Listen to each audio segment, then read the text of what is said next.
জীবের বংশগতির এবং বিবর্তন অংশ নিয়ে আমরা পূর্বের আলোচনার ধারাবাহিকতা এখন আবারও আমাদের সেই কার্যক্রমটি শুরু করছি। এখানে জেনেটিক্স ডিসঅর্ডার বা বংশগতির ব্যাধিতে যে বিষয়টি প্রথমে আছে সেটি হলো কালার ব্লাইন্ডনেস অর্থাৎ বর্ণান্ধতা। এই অসুস্থতা হলে সেই ব্যক্তি সাধারণত তার যে রেটিনার মধ্যে যে আলোক সংবেদী কোষ, সেই কোষের যে রেসপন্স অপশন, বিশেষ করে বিভিন্ন কালারফুল অপশন গুলো দেখানোর যে বিষয়টি, সেটা কিন্তু মানে প্রবলেম থাকে। অর্থাৎ সে নর্মালি বিশেষ কোনো কালারকে সে দেখতে পায়, বাট অন্য কালার গুলোকে তার কাছে সাদা মনে হয়। এটা হলো বর্ণান্ধতা, এবং এগুলো পরীক্ষা করার জন্য সাধারণত এই যে এখানে যে মোজাইক আকৃতির অপশন গুলো দেওয়া থাকে এবং এর মাধ্যমে পরীক্ষা নিরীক্ষা করা যায়। এই বর্ণান্ধতার বিষয়টি এটাই যে সে কালারকে ট্রেস করতে পারে না এবং কালারের কিন্তু প্রবলেম তার চোখে আছে। এরপরে আছে হলো তোমার এই যে থ্যালাসেমিয়া। এটা কি থ্যালাসেমিয়া? এটি একটি রক্তের অস্বাভাবিক অবস্থার অসুখের নাম।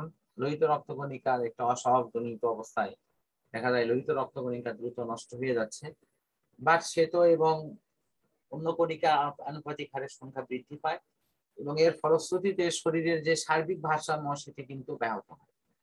তো সাধারণত নিজেদের কাজিনের মধ্যে, অর্থাৎ খালাতো, মামাতো, ফুফাতো ইত্যাদি ভাই বোনের মধ্যে বিয়ে শাদী হলে এই ধরনের অসুস্থতার প্রবণতা কিন্তু অনেক বেড়ে যায়। এই কারণের জন্য আমাদের এই বিষয়টি বিবেচনায় নিয়ে এগোতে হবে। তো লোহিত রক্তকণিকার সাধারণত তোমার এখানে দুইটা অপশন আছে লোহিত রক্তকণিকার এই জীব কোষ থেকে। যেটি হলো আলফা গ্লোবিউলিন আর একটা হলো বিটা গ্লোবিউলিন। তো এই দুটি অপশনের মধ্যে যদি প্রোটিনের জিন নষ্ট হওয়ার কারণে লোহিত রক্তকণিকাগুলো ত্রুটিপূর্ণ হয়ে যায়, তাহলে দেখা যাবে যে আলফা এবং বিটা থ্যালাসেমিয়ার এই অসুস্থতা সহজে কিন্তু ভালো হয় না।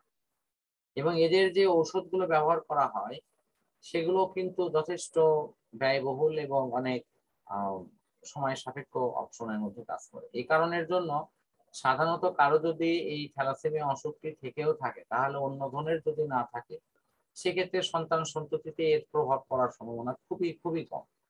বাট উভয় জনের যদি হয়, তাহলে এটি কিন্তু সন্তান উৎপাদনে বেশ বা সন্তান জন্মদানের ক্ষেত্রে অনেক বড় প্রভাব সৃষ্টি করে। এই বিষয়গুলো আমাদের এখানে আলোচনায় আছে। তো আজকে আমরা লাস্ট অপশনে প্রায় পৌঁছে গেছি, সেটি হলো জৈব বিবর্তন।